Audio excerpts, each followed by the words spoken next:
Hello दोस्तों, कैसे हो आप सभी। आई होप सभी अच्छे होंगे। मेरा नाम है गणेश कुमार। मैं आपको पढ़ाने वाला हूँ साइंस एमसीक्यू।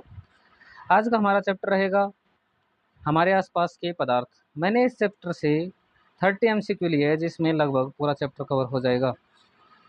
तो हमारा सबसे पहला क्वेश्चन है कि निम्न में से गलत कथन बताइए। पदार्थ के कण निरंतर गतिशील होते हैं। बिल्कुल।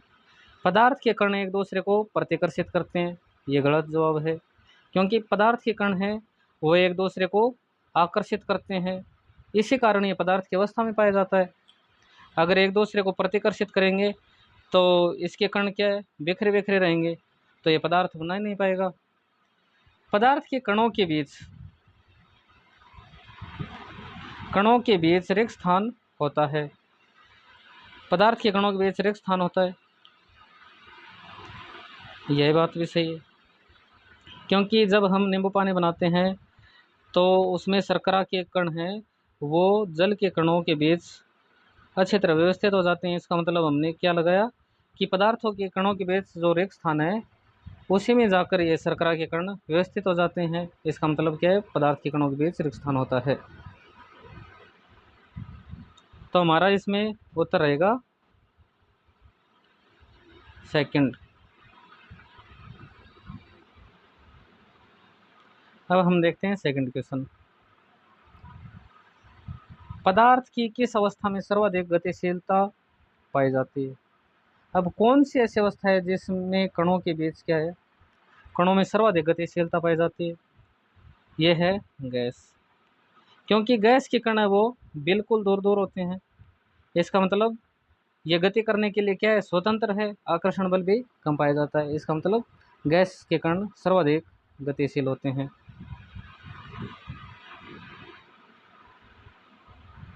पदार्थ की किस अवस्था में सर्वाधिक विसरण पाया जाता है। क्या ठोस है, गैस है या फिर द्रव है। तो इसका उत्तर होगा गैस।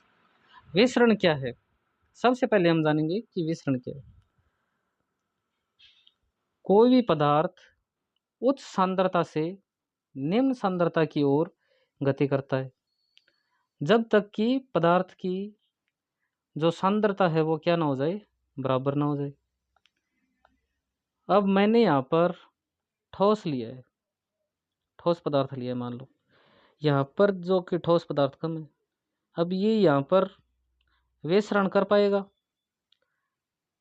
सर अगर छोटे कण होंगे तो विसरण कर पाएगा, परंतु यह क्रिया कम होगी इसमें। परंतु जो द्रव है, क्या है, द्रव है, द्रव में विसरण ठोस की तुलना में अधिक होता है। जैसे कि हमने यहाँ पर क्या ले लिया, पानी ले लिया। अब पानी इसमें पूरा भरा हुआ है और एक दूसरी टंकी है, यहाँ पर पानी क्या है, आधा भरा हुआ। अगर मैं यहाँ से एक नलकी के द्वारा जोड़ दूँ इसे, तो पानी इसमें बराबर हो जाएगा, बराबर हो जाएगा।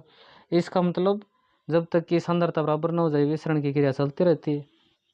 और इसी प्रकार गैस है, जैसे हमने कमरे में किसी कोने पर क्या इत्र छिड़का, अब यह इत्र की सुगंध पूरे कमरे में हो जाती है, कमरे से बाहर भी जा सकती है।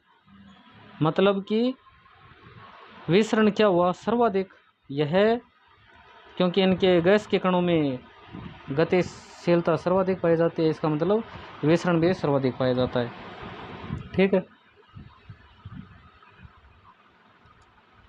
अब देखते हैं फोर्थ क्वेश्चन। पदार्थ कितनी अवस्था में पाया जाता है। पदार्थ कितनी अवस्था में पाया जाता है।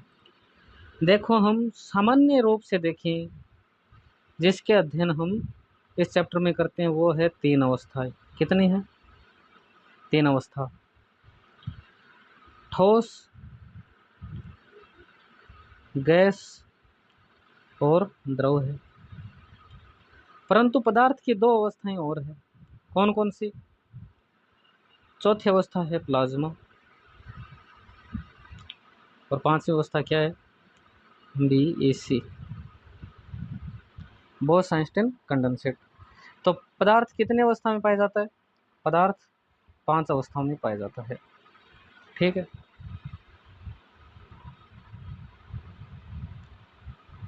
अगला क्वेश्चन है, निम्न में से ठोस अवस्था का उदाहरण नहीं है। रबर बैंड है, दूध है, स्पंज है, चीनी है। हमने ठोस अवस्था में क्या अध्ययन किया था कि ठोस के कण हैं वो नज़दीक नज़दीक होते हैं बिल्कुल। इसका मतलब इसमें क्या संपीड़न नहीं पाया जाता। क्या नहीं पाया जाता? संपीड़न। संपीड़न नहीं पाया जाता। परंतु एक रबर बैंड है जिसको दबाने पर वह क्या हो जाएगा? पिचक जाएगा। ये इतना बड़ा एक रबड़ था जिसको दबाने पर क्या हुआ? वो छोटा हो गया। तो हम देख रहे हैं कि संपीड़न ठोस में नगण्य पाया जाता है, फिर ये दब रहा है, तो क्या यह ठोस अवस्था नहीं है? यह ठोस अवस्था है, क्योंकि इसको छोड़ने पर वापस उसी आकार में चला जाता है। फिर देखते हैं कि स्पंज है। स्पंज में भी संपीड़न बहुत अधिक है, क्योंकि इसमें वायु के छेद है, जिसको दबाने पर यह इतना हो जाएगा, परंतु वापस छोड़ने पर उसी आकार में आ जाएगा। इसका मतलब ये भी एक ठोस है। चीनी है। हमने एक अध्ययन किया था, ठोस अवस्था में एक गुण का अध्ययन किया था कि ठोस अवस्था में निश्चित आकार होता है। निश्चित आकार होता है। तो सर मैंने चीनी ली 1 kg, इसको मैंने डिब्बे में डाले तो ये डिब्बाकार हो गई, परंतु हमने गिलास में लिया तो गिलास के आकार का हो गया। तो फिर इसका ठोस का आकार निश्चित तो है ही नहीं, तो ये फिर ठोस कैसे हुआ? ठोस इसलिए हुआ क्योंकि इसको छोटे छोटे क्रिस्टलों में बांट रखा है, और ये क्रिस्टल को देखो आप, क्या इसका आकार निश्चित नहीं है?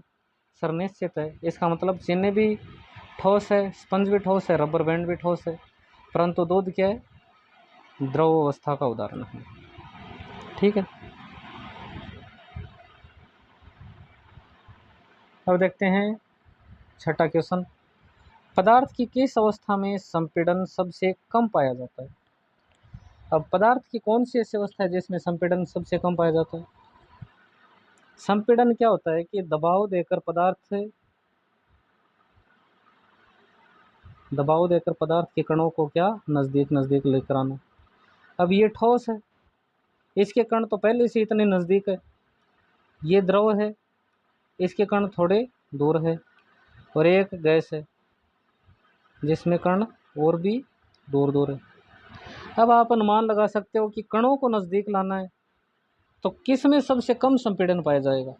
ठोस अवस्था में सबसे कम संपीड़न पाया जाएगा, क्योंकि इसके कण पहले से नज़दीक है, और गैस में सर्वाधिक पाया जाएगा। ठीक है, तो हमारा उत्तर होगा ठोस। ठोस में सबसे कम संपीड़न पाया जाता है। अब देखते हैं 7वां क्वेश्चन, पदार्थ की किस अवस्था में, ये सभी में कार्नो लिखा गया है तो आप कणों लिख दो इसको, अगर मैं भूल भी जाऊं तो आप इसको कणों ही पढ़ना। पदार्थ की किस अवस्था में कणों के बीच आकर्षण बल सर्वाधिक पाया जाता है? अब आकर्षण बल सर्वाधिक किस में पाया जाएगा? जिसके कण बिल्कुल क्या हो? नज़दीक नज़दीक हो, क्योंकि आकर्षण बल अधिक पाया जाएगा तभी क्या है? कणों के बीच दूरी कम होती है। अब ठोस है जिसके कण क्या है? सर्वाधिक नज़दीक है, इसका मतलब सर्वाधिक आकर्षण बल किस में पाया जाएगा? ठोस में।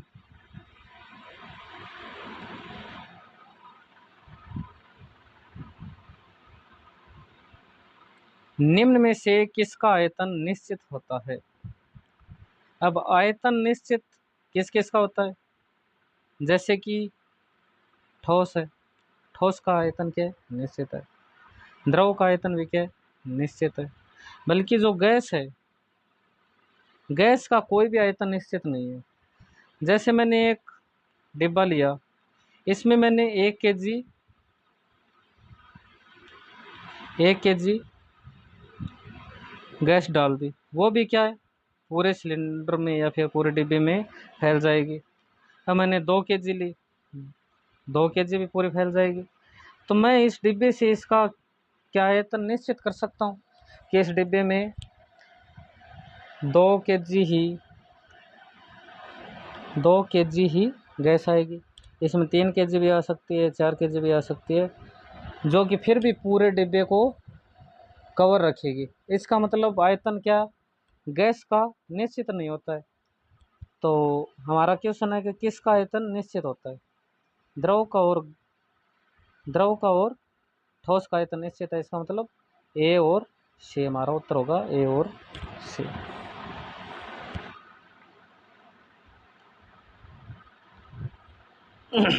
द्रव में किस किस अवस्था का विसरण संभव है?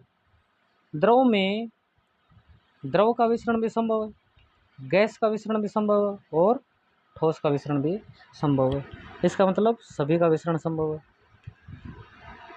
जैसे मैंने यहाँ पर एक जल ले रखा है, इसमें क्या है, जल है, इसमें गैस का विसरण भी संभव है, जो कि हम उदाहरण ले सकते हैं। एक जलीय जलाशय है, एक जलाशय जिसमें जलीय जीव है, वो जलीय जीव जल में घुली हुई ऑक्सीजन का उपयोग करके शोषण की क्रिया करते हैं। इसका मतलब जल में गैस का विसरण संभव है, जल में ठोस भी जा सकता है और द्रव का विसरण संभव है ही। इसका मतलब सभी का विसरण संभव है।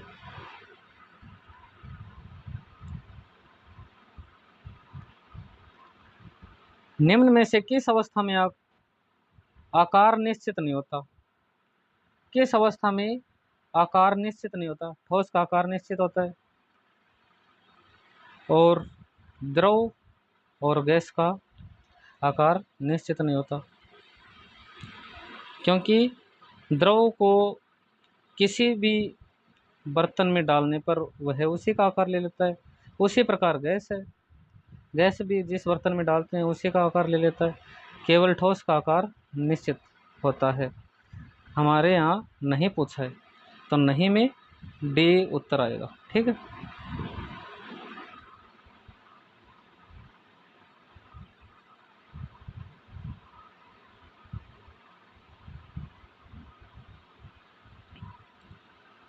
ग्यारहवां क्वेश्चन है, हमारे नाक तक पहुंचने वाली गंध से बिना रसोई में प्रवेश किए हम जान सकते हैं कि क्या पकाया जा रहा है।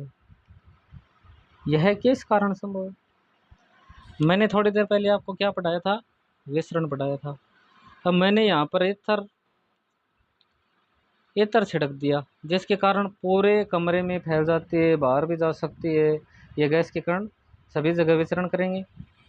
इसका मतलब यह विसरण की क्रिया है, जिसके कारण जो गंध आ रही है वो कमरे में भी आ सकती है। ठीक है, तो ये किस कारण संभव है? विसरण के कारण।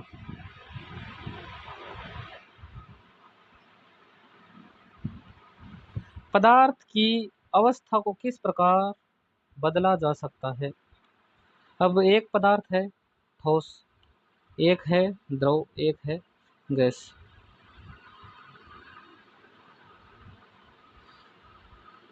ये क्या है? ठोस। तापमान परिवर्तन करके और दाब में परिवर्तन करके ये दोनों सही होंगे। इसका मतलब ए और बी। कैसे? अगर मैं ठोस का तापमान बढ़ा दूं तो इसका क्या होगा, कणों के बीच जो आकर्षण बल है वो टूट जाएगा और जो ठोस है वो द्रव में चेंज हो जाता है। और द्रव को गर्म करने पर वह गैस में परिवर्तित हो जाएगा, क्योंकि इनके मध्य जो आकर्षण बल है वो टूट जाएगा और जो द्रव के कण है वो क्या, स्वतंत्र विचरण करने लगेंगे और वह गैस में परिवर्तित हो जाएगा। जैसे हम जल को गर्म करते हैं तो जो भाप के रूप में वो एक क्या है, गैस ही है। तो गर्म करने पर क्या होता है, द्रव गैस में चेंज हो जाता है और ठोस द्रव में। दाब में परिवर्तन करके, अब ये जो गैस है, हमने एक सिलेंडर में गैस लिए, अब इसको एक पिस्टन के द्वारा दबाने पर हम इसको प्रेशर देंगे तो इसके कण बिल्कुल नज़दीक आ जाएंगे, जिसके कारण क्या होगा, जो ये गैस की अवस्था थी ये द्रव में चेंज हो जाते। हमारे जो रसोई घर में सिलेंडर है उसमें गैस को द्रवित करके ही भरा जाता है। वो एक गैस थी, गैस को क्या किया, द्रवित किया और द्रवित करके ही सिलेंडर में भरा जाता है। ठीक है। बर्फ का गलनांक कितना होता है? गलनांक का मतलब है कि पदार्थ को गर्म करने पर कितने तापमान पर वह गलने लगेगा। जैसे हमने यहाँ पर बर्फ ले ली, अब इसका तापमान कितना किया जाए कि यह द्रव में परिवर्तित होने लग जाए। इसका तापमान हम करेंगे 273 डिग्री, 273 केल्विन। 273 केल्विन ताप पर जो बर्फ है वो द्रव में बदलना शुरू हो जाता है। तो वह न्यूनतम तापमान जिस पर कोई भी ठोस द्रव में बदलना शुरू हो जाता है वही उसका गलनांक कहलाता है। तो बर्फ का गलनांक कितना होगा? 0 डिग्री सेल्सियस भी बोल सकते हो या फिर 273 केल्विन भी। ठीक है।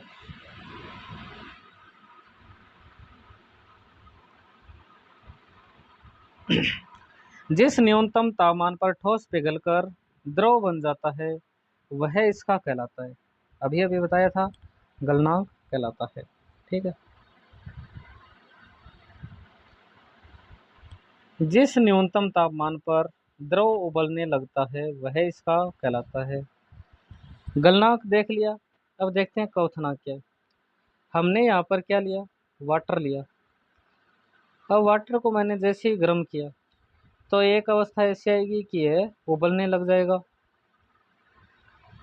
वही उसका क्या कहलाता है, क्वथनांक। जिस न्यूनतम तापमान पर, जैसे मैंने जल को लिया तो यह 100 डिग्री सेल्सियस तापमान पर पहुंचते ही क्या हो जाता है, उबलने लगता है। इसका मतलब जल का जो क्वथनांक है वो कितना है, 100 डिग्री सेल्सियस।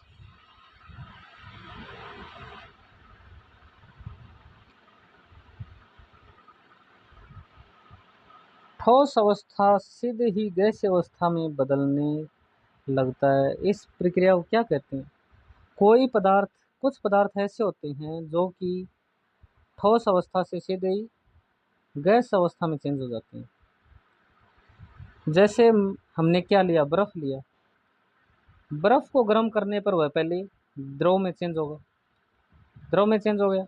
अब इसको और गर्म किया जाए तो यह है जल वाष्प के रूप में गैस में चेंज हो जाएगा। परंतु कुछ पदार्थ ऐसे जो कि द्रव में बदलते ही नहीं है, सीधे ही गैस में परिवर्तित हो जाते हैं। इस प्रक्रिया को हम कहते हैं ऊर्ध्वपातन। इसके एग्जाम्पल कौन कौन से? जैसे कि कपूर है। कपूर को गर्म करने पर वह सीधे ही क्या, गैस में परिवर्तित हो जाएगा। ठीक है।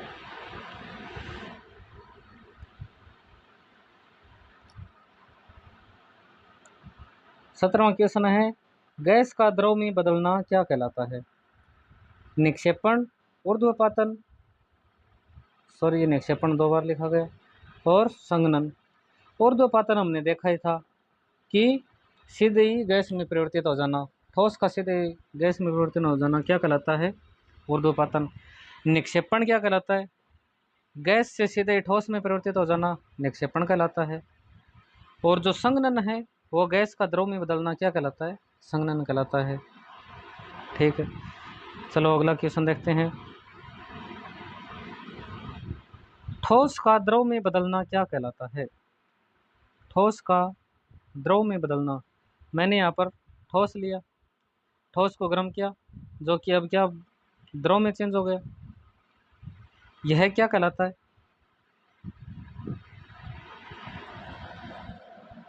यहाँ पर ऑप्शन मिस्टेक है, न ऊर्ध्वपातन कहलाएगा, न निक्षेपण कहलाएगा, और ना ही संघनन कहलाता।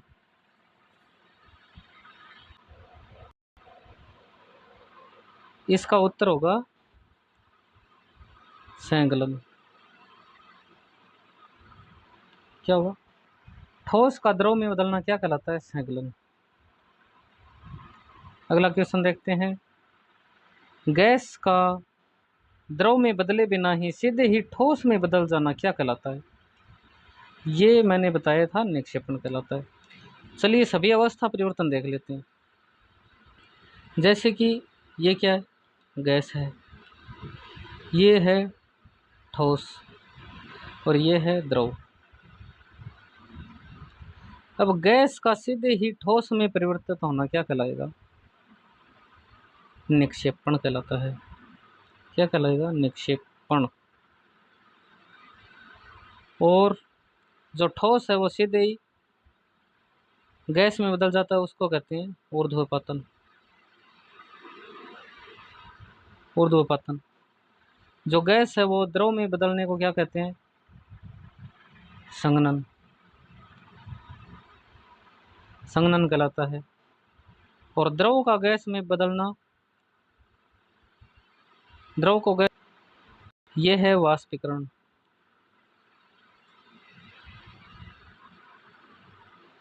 क्या है? वाष्पीकरण। द्रव को ठोस में बदलना क्या कहलाता है? जमना।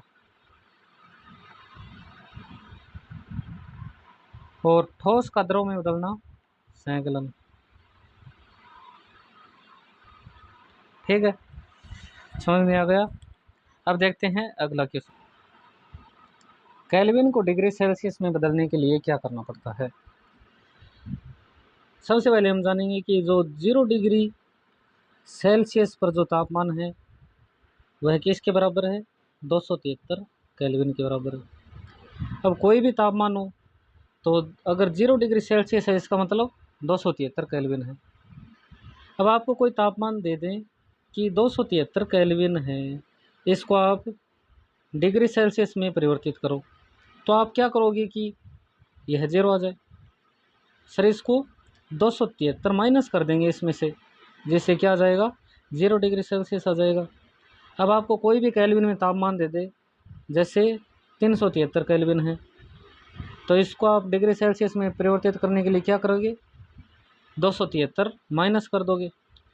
इसका मतलब 373 केल्विन क्या है? 100 डिग्री सेल्सियस है। हमारा उत्तर क्या रहेगा? 273 घटाना पड़ता है। ठीक है, अगला क्वेश्चन देखते हैं, ठोस CO2 को किस प्रकार गैस अवस्था में बदला जा सकता है? अब जो CO2 गैस है, कार्बन डाइऑक्साइड गैस, इसको उच्च दाब पर संग्रहित किया जाता है, जिससे क्या? ठोस में बदल जाता है। अब ये ठोस से वापस हम गैस में कैसे परिवर्तित करें? गैस में परिवर्तित करने के लिए जो वायुमंडलीय दाब है वो क्या कर देंगे? 1 एटमॉस्फेयर कर देंगे, जिससे क्या हो जाएगा? जो ठोस CO2 है द्रव में परिवर्तित हुए बिना सीधे ही गैस में बदल जाएगा। ठीक। वाष्पीकरण को प्रभावित करने वाले कारक कौन कौन से? सबसे पहले हम जानेंगे कि वाष्पीकरण क्या है। देखो बच्चों, कोई भी पदार्थ है, कोई भी जो द्रव पदार्थ है वो वाष्प में कब परिवर्तित होगा? जब उसका तापमान क्वथनांक से ऊपर हो जाएगा। क्वथनांक से ऊपर तापमान होने पर ही वह वाष्प में परिवर्तित होगा। अगर यह क्रिया, जैसे कि यहाँ पर क्या है, कोई जलाशय, अब यह जल क्वथनांक से नीचे बिंदु पर, जो क्वथनांक है इससे नीचे बिंदु पर अगर वाष्पीकृत होने लगे तो यह घटना कहलाती है वाष्पीकरण। यह घटना क्या कहलाती है? वाष्पीकरण। अब वाष्पीकरण को प्रभावित करने वाले कारक कौन कौन से? आप देखो कि एक तो पानी है, किसमें? बाल्टी में है। बाल्टी में पानी है। एक पानी है किसमें? टब में। यह एक टब है।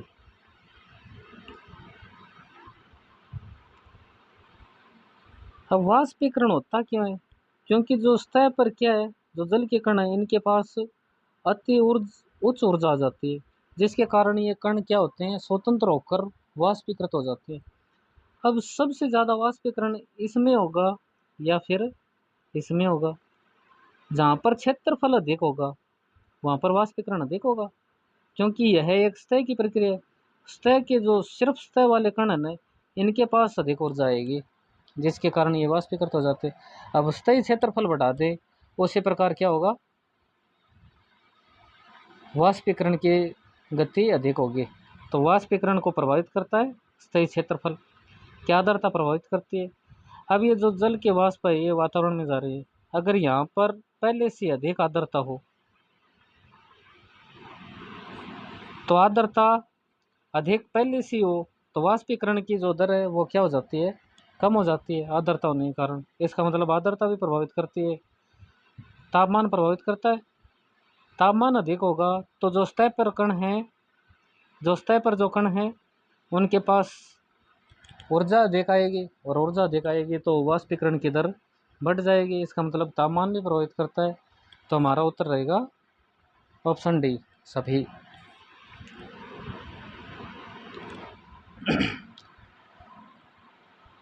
गर्म शुष्क दिन में कूलर अधिक ठंडा क्यों करता है? इसमें निम्न क्रिया उत्तरदायी है। कौन सी क्रिया उत्तरदायी है? ये मान लो कोई क्या है, कूलर है। अब कूलर की जो जाली है इसमें से पानी बह रहा है। अब जो वाष्पीकरण की घटना है उसमें क्या होता है कि जो ये कण हैं इनके पास अधिक ऊर्जा आ जाएगी, और अधिक ऊर्जा आने के कारण क्या होता है कि ये कण वाष्पीकृत हो जाते हैं। जो जल के कण हैं वो क्या हो जाते हैं, वाष्पीकृत हो जाते हैं। और वाष्पीकृत होने के साथ ही ये जो कण है ये आसपास से ऊर्जा लेके आएंगे, और ऊर्जा लेकर वाष्पीकृत हो जाएंगे। तो यहाँ पर जो तापमान है वो क्या हो जाएगा, कम हो जाएगा। और इसी प्रकार ये कण वाष्पीकृत होते रहेंगे और यहाँ पर तापमान कम होता रहेगा और ठंडा होता रहेगा, जिसके कारण ठंडी हवा देगा। अब गर्म और शुष्क दिन में कूलर अधिक ठंडी हवा क्यों देता है? क्योंकि तापमान बढ़ाने पर जो वाष्पीकरण की जो दर है वो क्या अधिक हो जाती है। अगर वाष्पीकरण अधिक होगा तो ठंड भी अधिक होगी। इसी कारण जो गर्म और शुष्क दिन में क्या है, कूलर अधिक ठंडी हवा देता है। तो इसकी घटना क्या है, वाष्पीकरण है।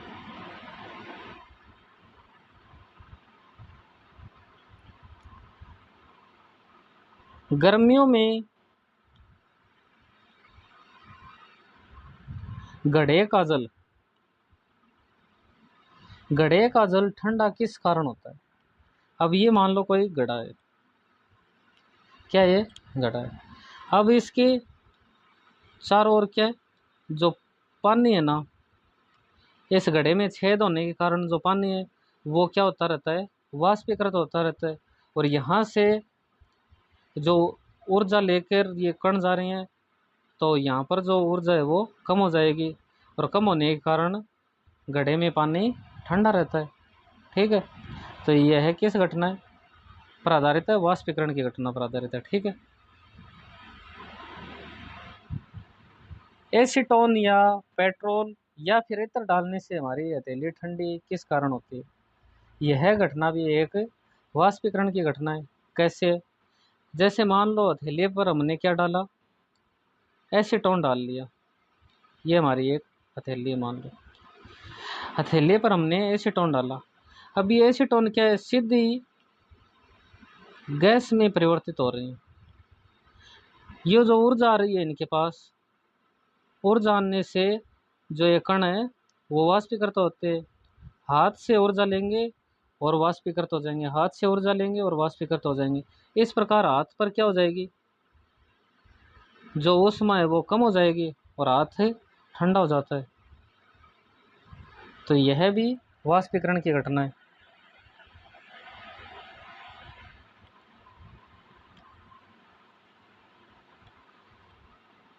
कप की अपेक्षा प्लेट से हम गर्म दूध या चाय जल्दी क्यों पी लेते हैं? कारण क्या है? क्या प्लेट में चाय वाष्पीकरण के कारण ठंडी हो जाती है? तो फिर कप में क्यों नहीं होती? प्लेट में चाय संघनन के कारण ठंडी हो जाती है? नहीं सर, प्लेट पहले से ठंडे थे इसलिए चाय जल्दी पी लेते हैं, ये भी नहीं होगा। देखो जो कप है इसका सरफेस एरिया कम होता है और जो प्लेट होती है उसका सरफेस एरिया क्या है, ज़्यादा है। इसका मतलब अगर आप प्लेट में चाय डालोगे तो वाष्पीकरण के कारण वह ठंडी हो जाती है और ठंडी होने के कारण जल्दी पी लेते हैं। तो इसमें कौन सी घटना हो रही है, वाष्पीकरण की घटना हो रही है। वाष्पीकरण की घटना तो कप में भी हो रही है परंतु यहाँ पर धीरे ठंडी हो रही है क्योंकि यहाँ पर सरफेस एरिया कम है इसका।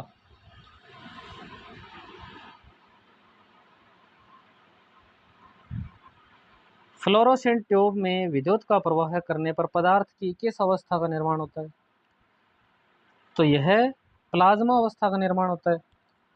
फ्लोरोसेंट ट्यूब जैसे कि ये जो ट्यूबलाइट होती है इसको हम क्या बोलते हैं, फ्लोरोसेंट ट्यूब बोलते हैं।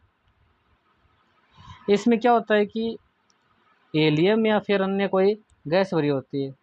जैसे हम क्या करते हैं, विद्युत का प्रवाह करते हैं तो यह जो हीलियम गैस है ये आयनीकृत हो जाती है और आयनीकृत होने के कारण प्लाज्मा अवस्था का निर्माण होता है। प्लाज्मा अवस्था का मैं यहाँ पर चित्र लगा रहा हूँ, देख लो ये प्लाज्मा अवस्था है, ठीक है। अब हम देखते हैं तारों में चमक का कारण क्या है। तारों में चमक का कारण है प्लाज्मा। प्लाज्मा के कारण क्या होता है, तारा चमकता है। अब तारों में तापमान जो टेम्परेचर है वो क्या है, अधिक है और टेम्परेचर अधिक होने के कारण वहाँ पर प्लाज्मा अवस्था का निर्माण हो जाता है जिसके कारण तारों में चमक आ जाती है, ठीक है।